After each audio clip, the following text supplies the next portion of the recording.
Ruth 2, a partir do 8. É um trecho grande, mas eu vou tentar ser breve. Nós vamos terminar o capítulo 2. Eu comecei semana passada falando que o capítulo 2 era o capítulo que conta a história em que conta a história do dia em que a vida de Ruth foi transformada. É isso que eu queria dizer. Deu uma travada aqui. O capítulo 2, enquanto o capítulo 1 traça anos e anos da história de Noemi, de Ruth, de Elimeleque, dos seus filhos, de tudo que aconteceu, o capítulo 2, ele se resume todo ele em um dia apenas, e muita coisa acontece num dia, muita coisa. A vida de Ruth, que era uma vida sem esperança, desgraçada, lamentável, triste, abandonada, se transforma da noite para o dia, porque Deus é o Deus que transforma a nossa vida da noite para o dia, porque Deus é o Deus que faz milagre e nos surpreende da noite para o dia. Então a gente falou um pouco sobre isso semana passada, e agora a gente vai terminar a sequência desse capítulo 2. Vamos ler agora o 8 e o 9, para a gente lembrar o que está acontecendo. Então disse Boaz a Ruth: ouve, filha minha, não vás colher em outro campo, nem tampouco passeis daqui, porém aqui ficarás com as minhas servas, estarás atenta ao campo que cegarem, e irás após elas. Não dei ordem aos servos que não te toquem. Quando tiveres sede, vai às vasilhas e bebe do que os servos tiraram. Só para você lembrar, o capítulo 2 começa com Ruth dizendo para Noemi: olha, eu vou para o campo e vou exercer aquilo que é direito de toda viúva. Eu vou colher aquilo que caiu no chão, eu vou colher aquilo que ficar para trás, e vou arrumar algo para a gente comer. Vou arrumar algo para a gente não morrer de fome. Vou me virar para sustentar a nós duas. E aí Noemi fala: vai, filha minha, vai, se vira, vai, contigo mesmo. E aí, por sorte, e eu falei aqui semana passada que não há sorte na história de Deus, por coincidência, e eu falei que não há coincidência na história de Deus, por trás de tudo há Deus movendo todas as coisas. Ruth cai exatamente no campo de Boaz. E lá ela trabalha o dia inteiro, e no final do dia Boaz chega, abençoa seus servos, e quando vê a moça pergunta quem é, e aí eles dizem: olha, essa moça é Ruth, moabita, que voltou com Noemi. E foi assim que acabou o capítulo, a pregação de semana passada. E aí agora Boaz se dirige a Ruth diretamente, depois de descobrir quem ela era, o que ela estava fazendo lá. Ele vira para ela, e de forma muito especial, Boaz demonstra ser mais uma vez um abençoador. Eu falei semana passada que ele demonstrava ser um abençoador quando ele vira para os seus servos empregados, e quando ele cumprimenta os seus servos, ele cumprimenta com uma bênção de Deus, e ele recebe de volta dos seus servos a bênção de Deus. Eu falei isso, que Boaz, ele era um camarada diferente dos dias de hoje. Ele, no trabalho dele, ele lidava com as pessoas como se aquilo fosse um culto a Deus. Hoje a gente divide: ah não, na igreja eu presto culto a Deus e sou crente, no trabalho eu sou chefe, ou sou empregado, ou sou diretor, lá eu não misturo as coisas.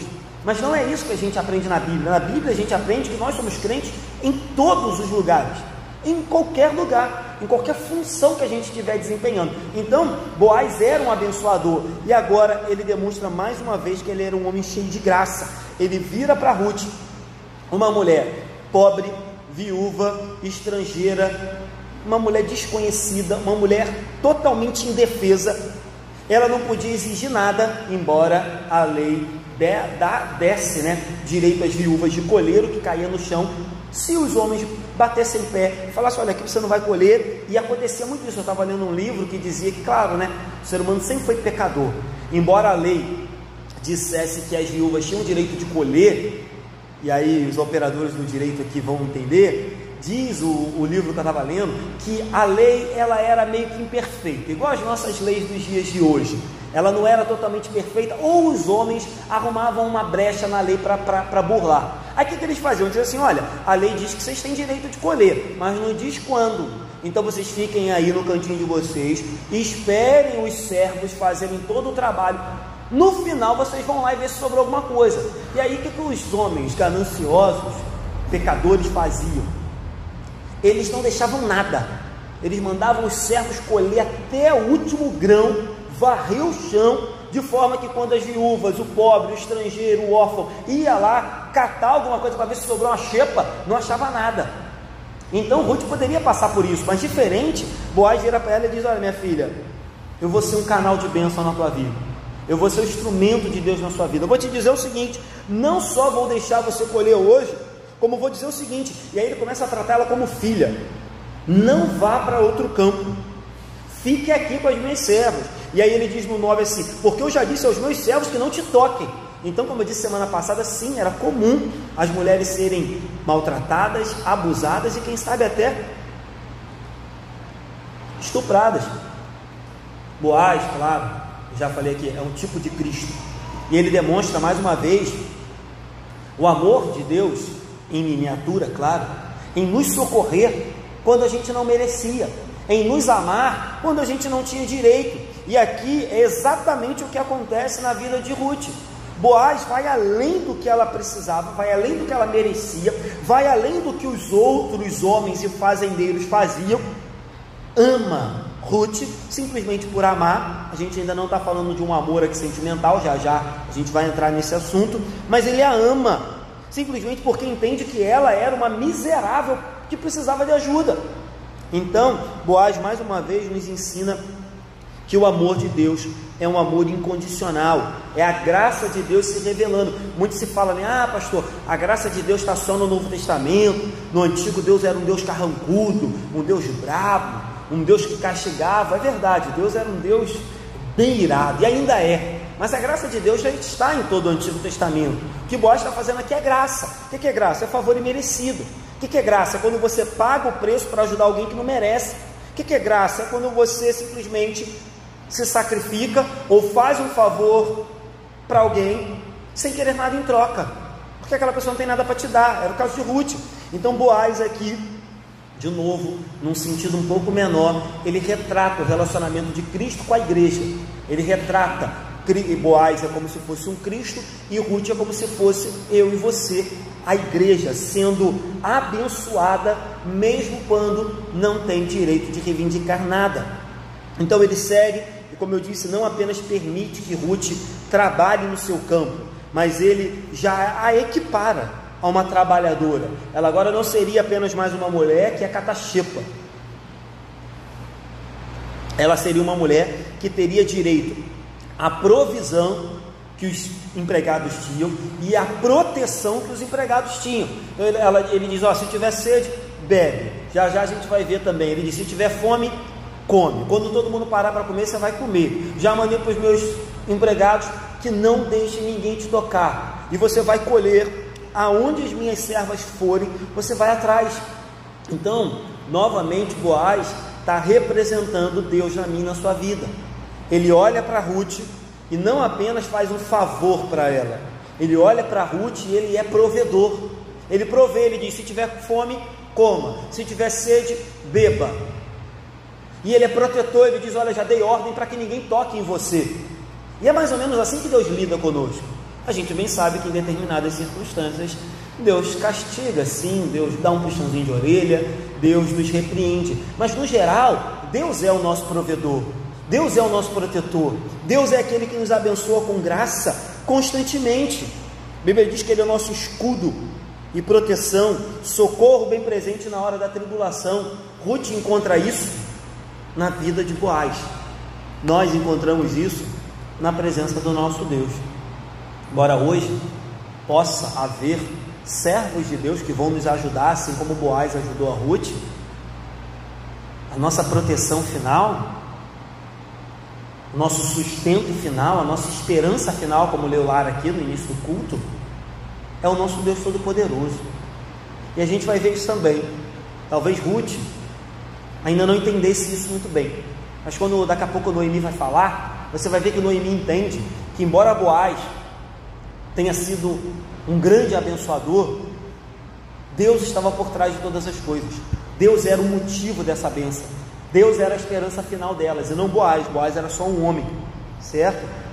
Vamos ler 10 até o 13. Então ela, inclinando-se rosto em terra, lhe disse: como é que me favoreces e fazes casos de mim, sendo eu estrangeira? Respondeu Boaz e lhe disse: bem me contaram tudo quanto fizeste a tua sogra, depois da morte de teu marido, e como deixaste a teu pai e a tua mãe, e a terra onde nasceste, e vieste para um povo que dantes não conhecias.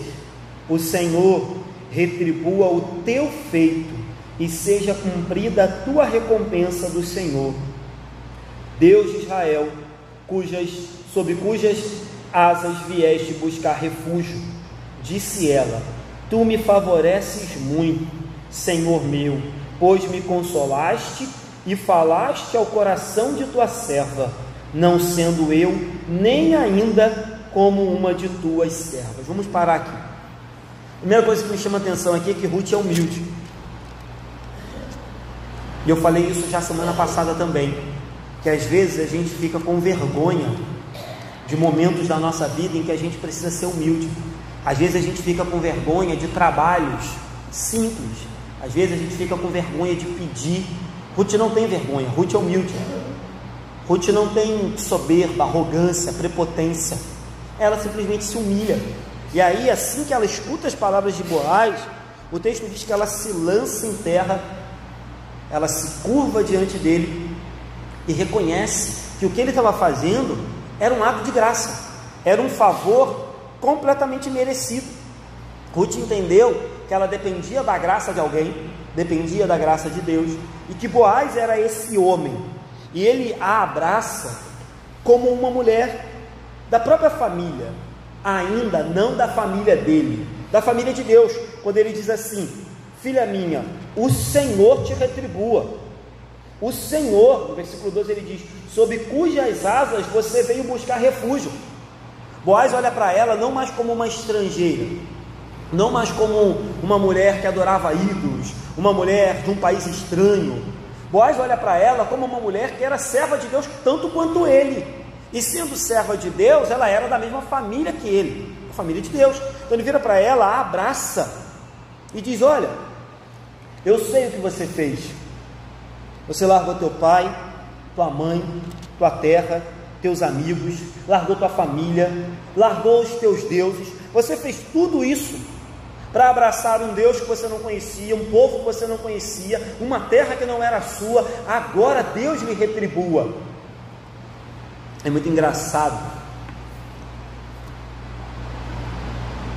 que Ruth está recebendo de volta aquilo que ela fez sem esperar nada em troca.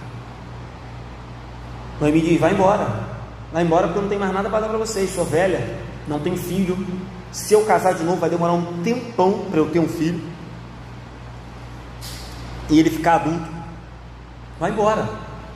E aí Ruth diz: não vou, aonde tu fores eu vou, e aonde tu morrer, lá eu vou morrer, e que Deus me castigue se eu não fizer assim. É impressionante, porque a decisão dela, pela fé lá atrás, está influenciando agora o presente dela. A mensagem central do Evangelho, uma das mensagens do Evangelho, diz que todo aquele que se humilha na presença de Deus encontra refúgio e provisão. Todo aquele que se humilha diante de Deus é honrado por Deus. Todo aquele que se humilha diante de Deus recebe de Deus de volta aquilo que Deus tem para nos dar. E foi exatamente o que aconteceu com Ruth. Ela se humilhou na presença de Noemi, ela se humilhou na presença de Boaz, ela se humilhou diante do Deus de Israel, e agora ela recebe de volta. Eu poderia dizer aqui, que o que a gente está presenciando é a lei da semeadura. Aquilo que você semeia, você vai colher. Aquilo que você planta, você vai receber lá na frente. E Ruth semeou na vida de uma sogra pobre, desesperada, abandonada, totalmente sem esperança. Ela semeou na vida dessa mulher, e agora ela está recebendo de volta. Independente do tempo e do lugar, essa é uma verdade universal. Aquilo que a gente semeia, a gente vai colher. E olha que coisa interessante, Ruth era tão pobre quanto Noemi, tão miserável quanto Noemi, viúva igual Noemi, e pior, ela era estrangeira, estava indo para uma terra que não era dela, indo para um Deus que não era o Deus de costume da família dela, costumes que ela não conhecia, e ainda assim, ela permaneceu firme nas suas convicções. Eu aprendo com Ruth, que a gente nunca é tão pobre, que a gente nunca é tão miserável, que a gente nunca está tão vazio que não possa ajudar alguém. Percebe isso?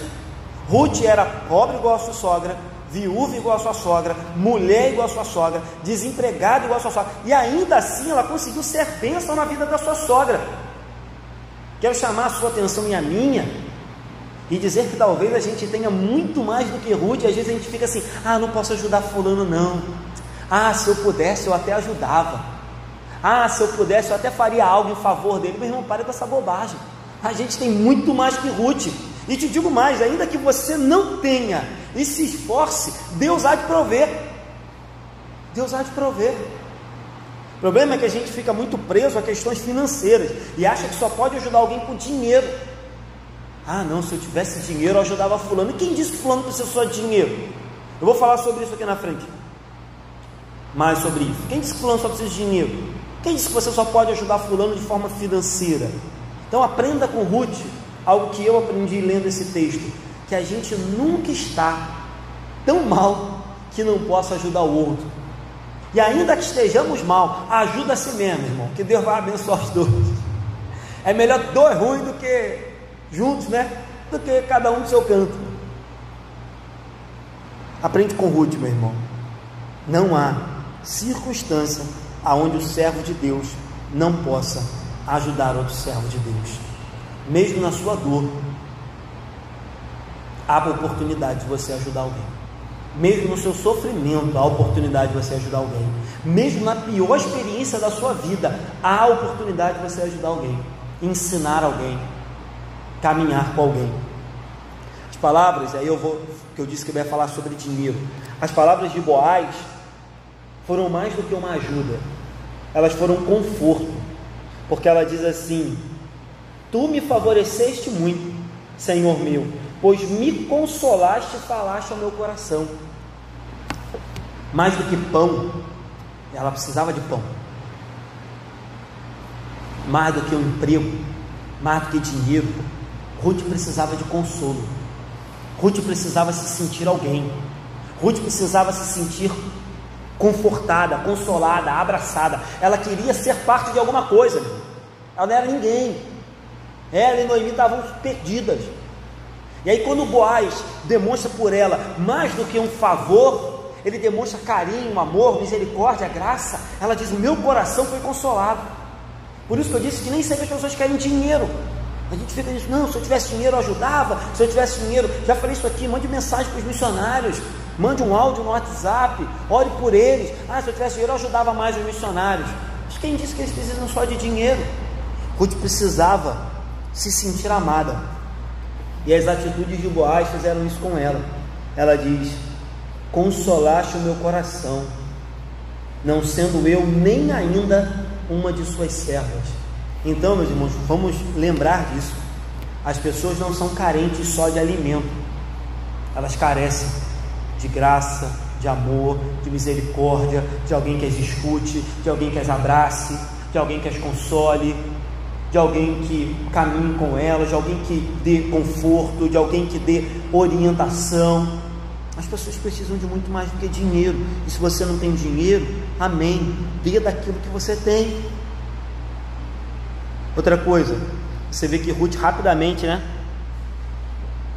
esquece o medo, esquece o passado e começa a descansar já nas promessas do Deus Todo-Poderoso.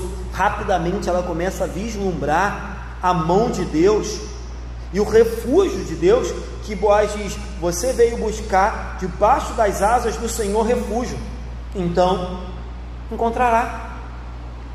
Que a gente também possa perceber isso, que durante a nossa caminhada de dor, de luta, de desânimo, de tristeza, que a gente possa perceber quando Deus começa a nos favorecer e quando Deus começa a vir com misericórdia sobre a nossa vida, para que a gente possa descansar. Eu sei que a caminhada cristã cansa, sei mesmo, por experiência própria. Eu sei que a caminhada cristã tem hora que é difícil, mas às vezes a gente se cansa além do necessário, sabia? Às vezes Deus já está um tempão nos carregando e a gente está fazendo força à toa. Às vezes Deus já está um tempão pelejando a nossa guerra e a gente está lutando à toa. Às vezes Deus já tomou o controle há um tempão e a gente está puxando ali para o lado contrário. A gente tem que começar a discernir quando é hora de descansar. Não estou dizendo aqui que não há momentos de luta, de batalha, de dobrar o joelho e clamar a Deus, mas estou dizendo também que há momento de parar, descansar em Deus, nas promessas que Ele fez, que há momento de deitar e dormir, literalmente, e esperar em Deus. A gente tem que aprender a discernir isso, e Ruth começou a perceber isso agora. E aí, para eu terminar essa parte aqui, talvez você se pergunte: olha, Boaz era mesmo um homem cheio de Deus? E será que ele fez isso porque ele se compadeceu dos pobres? Será que ele fez isso porque ele lembrou que Noemi era parente dele, né? Porque ele era parente de Elimeleque. Será que ele lembrou que Noemi era parente dele e como Ruth ficou do lado da sogra, ele abençoou Ruth? Ou será que aqui já começava a surgir um interesse, digamos que amoroso mesmo, entre Boaz e Ruth? Sinceramente, eu acho que as três coisas podem estar acontecendo aqui, e uma coisa não exclui a outra. O fato dele ser misericordioso porque ela era pobre e viúva, o fato dele estar retribuindo a ela um bem que ela fez para a sogra dela, isso é válido. E o fato dele também estar, quem sabe, aqui já sentindo, ou até, quem sabe, vislumbrando o direito que ele tinha de resgatar ela, de casar com ela, porque ele era o parente de Elimeleque, era o parente mais próximo. Então talvez tudo isso esteja envolvido, mas uma coisa não anula a outra. Uma coisa não anula que, independente de qual seja o interesse maior de Boaz, é Deus que colocou um no caminho do outro. É Deus que providenciou todas as coisas. Até esse sentimento, quem sabe, de misericórdia para com o pobre, de retribuir o que ela fez para sua sogra, ou de sentir carinho por ela a ponto de desejar casar com ela, daqui a pouco a gente vai ver isso, tudo isso vem de Deus. Nada disso partiu do próprio Boaz, certo? Então, isso também é bem interessante da gente avaliar como é que Deus está fazendo, digamos que um pacote completo. Pacote completo. Uma mulher viúva, pobre, sendo ajudada, uma mulher que ajudou a sogra sendo recompensada, e uma mulher viúva, daqui a pouco, vai encontrar um marido. Vamos ler o 14. 14 é bem rápido, só para a gente ler. À hora de comer, Boaz lhe disse: achega-te para aqui, come do pão e molha no vinho o teu bocado. Ela se assentou ao lado dos segadores, e ele lhe deu grãos tostados de cereais.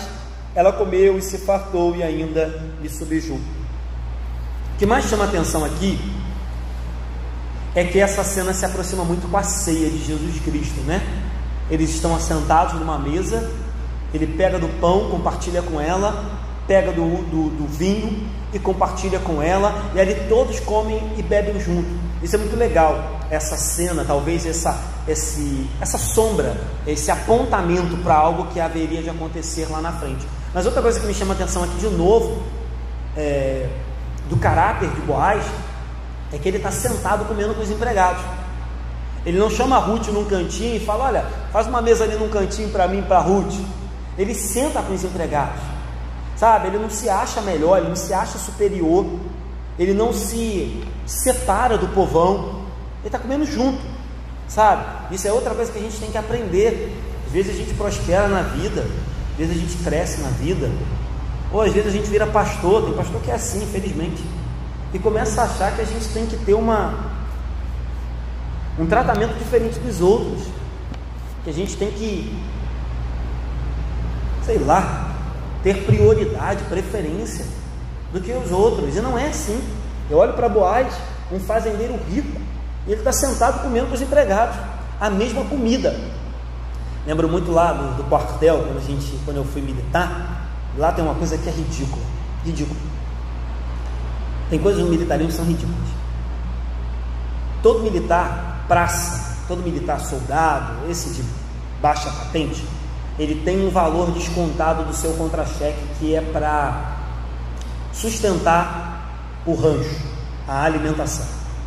Os oficiais de alto escalão não têm esse valor descontado, porque segundo a lei dos militares, os oficiais, por serem pessoas de mais destaque, de mais honra, eles são convidados pelos de menor honra para comer com eles.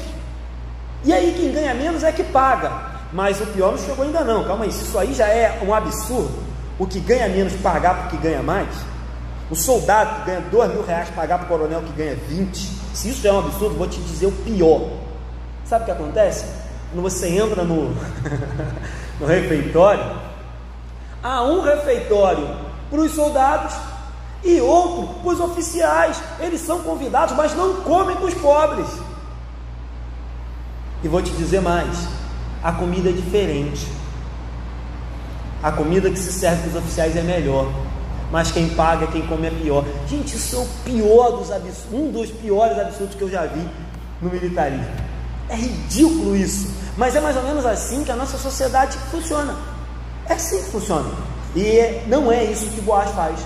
Boaz senta e come com os empregados a mesma comida deles, igualzinho.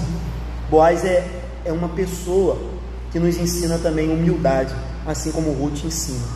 Vamos ler do 15 ao 17. Levantando-se ela para rebuscar, Boaz deu ordem aos servos, dizendo: até entre as gavelas deixai-a colher e não a censureis. Tirai também dos molhos algumas espigas e deixai-as, para que as apanhe e não a repreendais. Esteve ela apanhando naquele campo até a tarde, debulhou o que apanhara e foi quase um efa de cevada. Boaz foi além do que se esperava. Além de deixar ela colher, ele diz assim para os seus empregados: olha, deixa ela pegar onde ela quiser. E tem mais, de tudo que vocês recolherem, de vez em quando vocês deixam para trás, deixam cair de propósito umas espigazinhas, deixa cair de propósito uns negocinhos, para quando ela vier atrás, ela vir colhendo. Ou seja, a generosidade de Boaz excede a sua obrigação.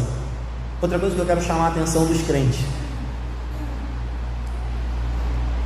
às vezes a gente faz algumas coisas na igreja por obrigação, quando na verdade a gente deveria fazer por generosidade.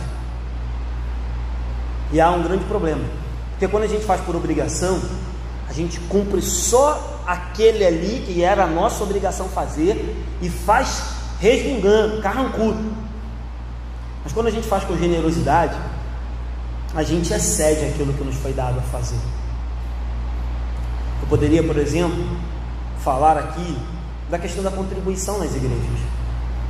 Muitas pessoas entendem a contribuição na igreja como uma obrigação, e como obrigação eles dão ali todo mês com uma dor no coração, mas eles contribuem porque é obrigação, quando na verdade nós deveríamos contribuir com generosidade, entendendo que tudo que temos vem de Deus, e assim contribuiríamos não só por obrigação, mas com um coração grato. Muita gente entende que é obrigação colaborar com o missionário, então todo mês ele vai lá e coloca o dinheiro no envelope do conselho missionário, quando na verdade deveria entender que é generosidade, que é privilégio, que é graça, que é misericórdia. Muita gente entende que é obrigação contribuir com o abrigo, que o pastor disse que tem que contribuir com o abrigo. E convenhamos, irmãos, eu acho sim que é obrigação, eu acho mesmo, mas se a gente parar na obrigação, a nossa contribuição não serve de nada. É uma obrigação, mas é uma obrigação que tem que ser feita com generosidade, com o coração aberto, senão não interessa. Então a gente tem que aprender isso. Boaz é generoso. Boaz não apenas cumpre aquilo que a lei mandava, deixa a viúva colher, ele diz: olha, deixa um pouco para trás, vai deixando cair no chão, e aonde ela quiser colher, deixa ela colher, por onde ela quiser, deixa ela pegar. Ruth começa a ser honrada, mas antes de ser honrada, ela precisou se humilhar Ruth começa a ser, digamos que, exaltada, mas antes de ser exaltada, ela precisou passar pelo deserto. Outra coisa que a gente tem que aprender, embora eu não goste muito dessa ideia, né? Que infelizmente foi muito distorcida essa ideia de Deus vai te exaltar. Isso tomou uma conotação muito ruim, mas eu acho sim que Deus nos exalta. Eu acho sim que Deus nos honra. Eu acho sim que Deus nos prospera, nos abençoa, que Deus vem sobre nós de forma abundante. Eu acho tudo isso. Mas antes desse dia chegar, olhe para o que Ruth passou: fome, luto, dor, tristeza, sofrimento, perrengue. Mas agora chegou a hora. Lembre-se que as coisas grandes sempre começam pequenas. E quando eu digo grande, de novo, às vezes a gente é muito seduzido pelo mundo, né? Quando as pessoas falam grande, a gente pensa só em coisas grandes. Mas às vezes você pode ser grande aonde você já está. Às vezes você pode ser grande numa igreja pequena. Às vezes Deus pode ser grande numa vida humilde. Às vezes Deus pode ser grande e você pode ser honrado num trabalho simples. O problema é que quando a gente fala de honra e de exaltação hoje, as pessoas pensam logo em, sei lá, morar numa mansão, ter um carro novo, ganhar 20 mil reais por mês, quando na verdade não é isso. Mas voltando ao que eu estava dizendo, lembre-se, coisas grandes sempre começam com coisas pequenas. Uma grande árvore começou por meio de uma pequena semente. Então, antes de querer coisas grandes, a gente tem que aprender a passar pelas pequenas. A gente tem que aprender a viver as pequenas. Antes de querer momentos de bênção, a gente tem que aprender que geralmente as bênçãos são cultivadas com muito choro, com muita lágrima, com muita oração, com muita dificuldade, e requer tempo. É verdade que às vezes Deus faz assim, a gente menos percebe que Deus está fazendo um milagre, mas na maioria das vezes requer tempo, muito tempo. Que a gente aprenda isso com Ruth e com Boaz. Outra coisa interessante é que no final o texto diz que ela vai para casa com uma efa. Uma efa costumava ser 18 litros. E o livro que eu estava lendo, não me pergunte, que eu também não sei muito disso, diz que 18 litros era muito para um catador de chipa. 18 litros era, enfim, era algo infinitamente maior do que um catador de chipa conseguia. Ela levou para casa muita coisa e ainda levou o que sobrou do almoço. É o que o texto diz, que do que sobejou, porque lá no versículo 14, quando diz que ela sentou para comer, no versículo 14 não, no versículo anterior, quando diz que ela sentou para comer, diz que sobrou do que eles comeram, entendeu? Diz assim, ela comeu e se fartou, e ainda lhe sobejou. Então você vai ver que ela ainda leva para casa o que sobrou, além do que ela colheu. Então vamos ler, o trecho agora é grande, vamos ler do 18 até o final, para a gente terminar. 18. Tomou e veio à cidade e viu sua sogra o que havia apanhado. Logo que ela chegou, Noemi percebeu que ela apanhou muita coisa. Também o que lhe sobejara, depois de fartar-se, tirou e deu à sua sogra. Aqui, né, se você ler fora de contexto, você vai falar assim, poxa, Ruth comeu primeiro, depois o que sobrou deu para a sogra, deu o resto. Não é isso. O texto está falando do que sobrou lá do almoço, quando ela comeu com Boaz. Lá no 14 diz, né? Ela comeu e fartou-se e ainda sobejou, certo? Aí quando chega agora no 18 diz, também o que sobejara da onde? Lá do almoço. Depois de fartar-se, fartou onde? Se fartou lá no almoço, é o que diz o versículo 14. Tirou e deu sua sogra. Então ela abriu a bolsa e disse, olha, eu almocei, me fartei e ainda sobrou, e toma aqui o que sobrou para você. Então cuidado, às vezes a gente lê um versículo isolado. A primeira vez que eu li, eu falei, pô, estranho, Ruth come e o que sobra ela dá para a sogra, é meio estranho. Mas aí eu li mais antes e entendi. Então vamos lá, 19. Então lhe disse a sogra, onde colheste hoje? Onde trabalhaste? Bendito seja aquele que te acolheu favoravelmente. E Ruth contou à sua sogra onde havia trabalhado e disse: o nome do Senhor em cujo campo trabalhei é Boaz. 20. Então Noemi disse à sua nora: bendito seja ele do Senhor, que ainda não tem deixado a sua benevolência nem para com os vivos, nem para com os mortos. Rapidinho, eu já vou explicar, mas só para dizer, naquela época, quando você fazia um favor para uma viúva, eles entendiam que indiretamente você estava fazendo um favor para o morto também, tipo para o marido dela, no caso Elimeleque, ou para os filhos dela. Então Noemi, ela entendia assim: olha, quando Boaz fez um bem para mim, indiretamente ele está lembrando, ele está honrando o meu falecido marido. Por isso que ela diz que ele tem benevolência com vivo e com mortos, tá? Disse-lhe mais Noemi: esse homem, aí começa a história a ficar boa, é nosso parente, chegado, e um dentre os nossos resgatadores. Continuou Ruth, a moabita, também ainda me disse: com os meus servos ficarás, até que acabem toda a cega que tenho. Então ainda tinha muito tempo de colheita, muitos dias pela frente. Disse Noemi a sua nora Ruth: bom será, filha minha, que saias com as servas dele, para que noutro campo não te molestem. Assim passou ela a companhia das servas de Boaz para colher, até que a cega da cevada e do trigo se acabou, e ficou com a sua sogra. Então, voltando aqui um pouquinho para a gente comentar, Ruth pega tudo que colheu, vai para casa, e a primeira coisa que ela faz é abrir a bolsa e alimentar a sua sogra. De novo, já falei isso aqui, Ruth tinha todo o direito de se deixar ensoberbecer, de deixar a ganância subir o coração e dizer: ó, se vira, agora é cada um por si, não tem compromisso nenhum contigo não, teu filho morreu, agora cada um que corra atrás da sua vida. Mas não é isso que ela faz. Outra coisa que me chama a atenção aqui é que a última vez que a gente escutou Ruth falar, ou melhor, Noemi falar, Noemi estava boladona, revoltada. Ela falou: meu nome não é Noemi, meu nome é Mara, porque eu sou amarga, Deus me castigou. Não fica dizendo que eu sou Noemi não, porque eu estou mal demais, eu não tenho mais motivo nenhum de ser chamada de formosa. E ela está revoltada. E quando Ruth vira para ela e diz assim: olha, eu vou colher, eu vou sair aí no campo, vou arrumar uma coisa para a gente comer. Ela não diz: vai, o Senhor te abençoe. Ela diz: vai.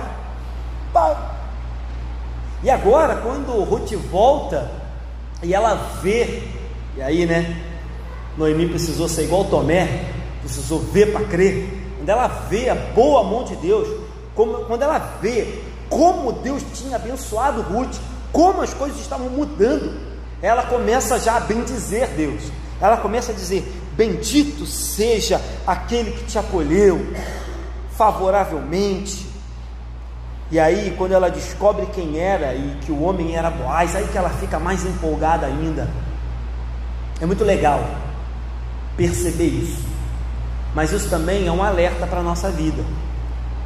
Será que é necessário ver para crer? Será que é necessário ver para bendizer? Será que é necessário ver para acreditar? Será que é necessário ver para esperar em Deus? Noemi e Tomé precisaram ver para crer. Mas eu acho que o grande desafio da nossa vida é crer primeiro para depois ver. É crer primeiro para depois receber. É crer primeiro para depois esperar em Deus. Então, Noemi, claro, a atitude dela é fantástica, mas ela precisou ver as coisas mudarem, para que depois ela exaltasse a Deus. E a gente tem que aprender a fazer o contrário. A gente tem que aprender a cantar não só quando tudo vai bem, mas a gente tem que aprender a cantar nas noites traiçoeiras. A gente tem que aprender a bendizer a Deus não só quando Ele faz o que a gente quer, mas bendizer a Deus principalmente quando Ele faz o que a gente não quer. Como diz, se não me engano, Augusto Nicodemos, ter fé quando a gente vê ter fé quando a gente escuta, ter fé quando a gente sente é fácil.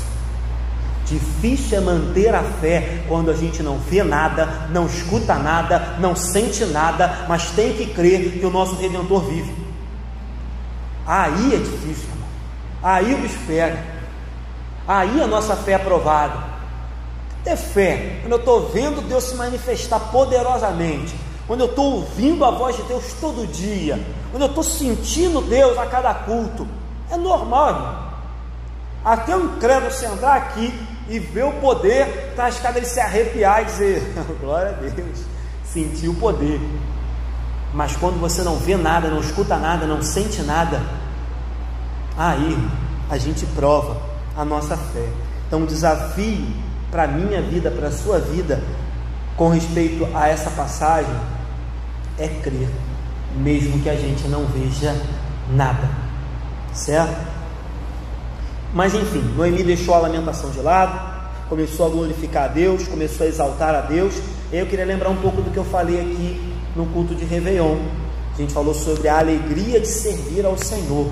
Foi isso que a gente pregou aqui no Réveillon. Meu irmão, cuidado com a tristeza. Não estou aqui para dizer que o crente não fica triste, não estou aqui para dizer que o crente não fica abalado, mas cuidado com a tristeza. Se você deixar a tristeza te dominar, ela vai te matar aos poucos, ela vai tirar a alegria da tua salvação, ela vai tirar a vontade de servir ao Senhor, ela vai tirar o desejo de viver, o desejo de se relacionar com as pessoas, ela vai acabar com o amor que você tem a Deus, com o amor que você tem ao próximo. E quando você vê, você não ama nem mais a si mesmo e está desejando tirar a sua própria vida. Cuidado com a tristeza. Não estou dizendo que o crente não se entristece, mas eu estou dizendo cuidado, porque se ela dominar a tua vida, maus momentos podem acontecer. Noemi passou por um momento bem grave, a ponto de achar que Deus era o seu carrasco, mas ela aqui agora coloca a tristeza no seu devido lugar e começa a glorificar a Deus. Ela abre os olhos da fé e vê que aquele homem não era apenas um homem do acaso. Ela diz: esse homem é o nosso parente chegado, é um dos resgatadores.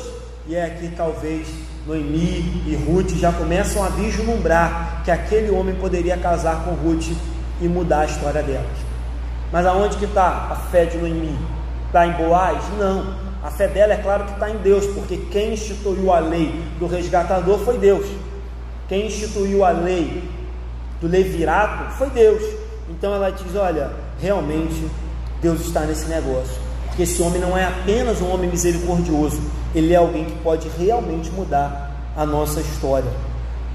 Ruth fez como Noemi disse. Mais uma vez ela escuta Noemi diz: olha, ele disse para você ficar com as servas dele, então faça isso, não vá para outro campo, fique com as servas dele. Ela disse isso no 22, e aí o 23 termina que Ruth ficou lá até o final da colheita e ficou também com sua sogra. Termino de novo fazendo um paralelo com a nossa vida diante de Deus. Boaz foi um grande resgatador, Boaz foi um provedor e um protetor. Mas o que é Boaz diante de Deus na minha e na sua vida? Quem é Boaz diante de Deus na minha e na sua vida? Nós temos um protetor, um provedor e um resgatador que nos comprou na cruz do Calvário. Bendito seja o nome do Senhor. Que a gente nunca esqueça disso. A gente olhe para a vida de Noemi, de Ruth, de Boaz, tire lições para a nossa vida, mas que a gente vá além dessa história e perceba que essa história representa algo muito maior, o que Deus fez por mim e por você na cruz do Calvário. Ele nos amou de tal maneira que nos comprou com o sangue do seu Filho. Amém? Vou terminar 4 aplicações rápidas aqui que eu já fiz. Como Jesus, Boaz oferece para Ruth provisão, proteção e redenção. Foi isso que Jesus fez por mim e por você. Segunda coisa, Ruth recebeu uma recompensa pelo bem que ela fez à sua sogra. Que a gente também possa fazer o bem às pessoas sem querer nada em troca, sem esperar nada em troca, mas é fato de que um dia Deus há de nos recompensar. Fato. Não precisamos nem esperar. E bom seria que a gente fizesse o bem a alguém sem esperar mesmo em troca. Mas a lei da semeadura é certa. Se a gente semear o bem, colheremos o bem. Se a gente semear na vida de alguém que precisa, mais cedo ou mais tarde, Deus Todo-Poderoso há de nos retribuir. Terceiro, as coisas grandes um dia foram pequenas. De novo, a gente tem que tomar cuidado com esse negócio de que Deus nos exalta, que Deus nos honra, para que a gente não fique doido igual esse povo que está aí fora. Mas sim, Deus honra, Deus exalta, Deus abençoa, mas não se engane, até chegar lá há um caminho, e geralmente ele é um pouco dolorido, certo? Mas as coisas grandes um dia foram pequenas. E quarto e último, Noemi precisou ver para mudar de atitude. Noemi precisou ver para crer, que a gente possa, ainda que a gente não veja nada, não escute nada, não sinta nada, crer que Deus está conosco. Amém? Fiquem de pé, vamos terminar?